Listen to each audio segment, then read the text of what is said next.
کسی گاؤں میں ایک بڑا زمیندار رہتا تھا۔ خدا نے اسے بہت سی زمین اور بڑے بڑے مکان اور باغ دیے تھے، جہاں ہر قسم کے پھل اپنے اپنے موسم میں پیدا ہوتے تھے۔ گائے اور بھینسوں کے علاوہ اس کے پاس ایک اچھی قسم کا بیل اور عربی گدھا بھی تھا۔ بیل سے کھیتوں میں ہل چلانے کا کام لیا جاتا اور گدھے پر سوار ہو کر زمیندار ادھر ادھر سیر کو نکل جاتا۔ ایک بار اس کے پاس کہیں سے گھومتا پھرتا ایک فقیر نکل آیا۔ زمیندار ایک رحم دل آدمی تھا۔ اس نے فقیر کو اپنے ہاں ٹھہرایا، اس کے کھانے پینے اور آرام سے رہنے کا بہت اچھا انتظام کیا۔ 2-4 دن کے بعد جب وہ فقیر وہاں سے جانے لگا تو اس نے زمیندار سے کہا، چودھری صاحب، تم نے میری بہت خاطرداری کی ہے، میں اسے کبھی نہیں بھولوں گا۔ تم دیکھ رہے ہو کہ میں ایک فقیر آدمی ہوں، میرے پاس کوئی ایسی چیز نہیں جو تمہاری خدمت میں پیش کروں۔ ہاں، میں جانوروں اور حیوانوں کی بولیاں سمجھ سکتا ہوں، تم چاہو تو یہ علم میں تمہیں سکھا سکتا ہوں، لیکن تم کو مجھ سے ایک وعدہ کرنا ہوگا کہ تم یہ بید کی بات کبھی کسی کو نہیں بتاؤ گے، اور یہ بھی سن لو کہ اگر تم نے یہ بید کسی سے کہہ دیا تو پھر زندہ نہ رہ سکو گے۔ چودھری صاحب نے کہا، بابا جی، میں تم سے وعدہ کرتا ہوں کہ میں یہ بید کبھی کسی کو نہیں بتاؤں گا اور تمہارا یہ احسان عمر بھر یاد بھی رکھوں گا۔ خیر، فقیر نے اسے جانوروں اور حیوانوں کی باتیں سمجھنے کا عمل سکھا دیا اور چلا گیا۔ زمیندار کے پاس جو بیل تھا وہ بیچارہ صبح سے پچھلے پیر تک ہل میں جاتا رہتا۔ شام کو جب وہ گھر آتا تو اس کے کھانے کے لیے بھوسا ڈال دیا جاتا، لیکن گدھے کو سبز گھاس اور چنے کا دانہ کھانے کو ملتا۔ غریب بیل یہ سب کچھ دیکھتا اور چپ رہتا۔ وقت اسی طرح گزر رہا تھا۔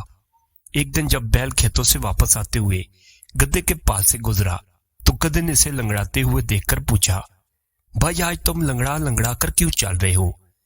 بیل نے جواب دیا، گدھے بھائی، آج مجھے بہت کام کرنا پڑا ہے۔ جب میں تھک جاتا تھا تو نوکر میری پیٹھ اور ٹانگوں پر زور زور سے لاٹھیاں مارتا، میری ٹانگ میں چوٹ لگ گئی ہے۔ خیر، اپنی اپنی قسمت ہے۔ گدھا چپ رہا اور بیل اپنے تھان کی طرف چلا گیا جہاں بیل بندھا کرتا تھا۔ وہاں زمیندار کو اپنے نوکر کے لیے گھر بنوانا تھا۔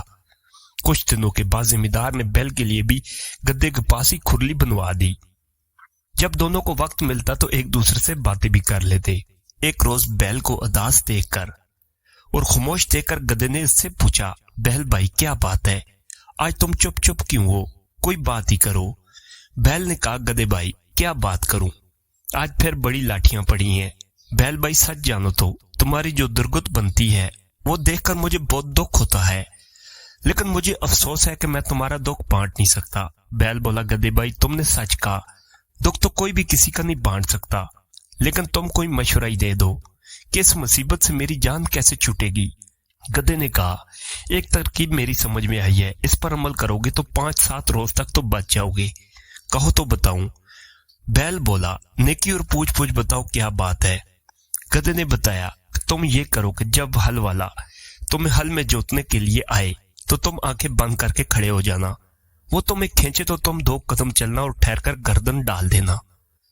پھر بھی اگر اسے رحم نہ آئے اور کھیت پر لے ہی جائے تو کام بالکل بھی نہ کرنا اور زمین پر بیٹھ جانا، کیسے ہی مارے پیٹے، ہرگز نہ اٹھنا، گر پڑنا۔ پھر وہ تمہیں گھر لے آئے گا، گھر لا کر تمہارے آگے چارہ ڈالے تو کھانا تو ایک طرف رہا، تم اسے سونگنا تک نہیں۔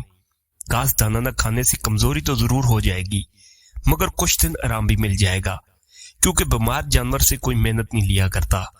میں نے تمہیں یہ ترکیب بتا دی ہے، آگے تمہاری مرضی، اس پر عمل کرو یا نہ کرو۔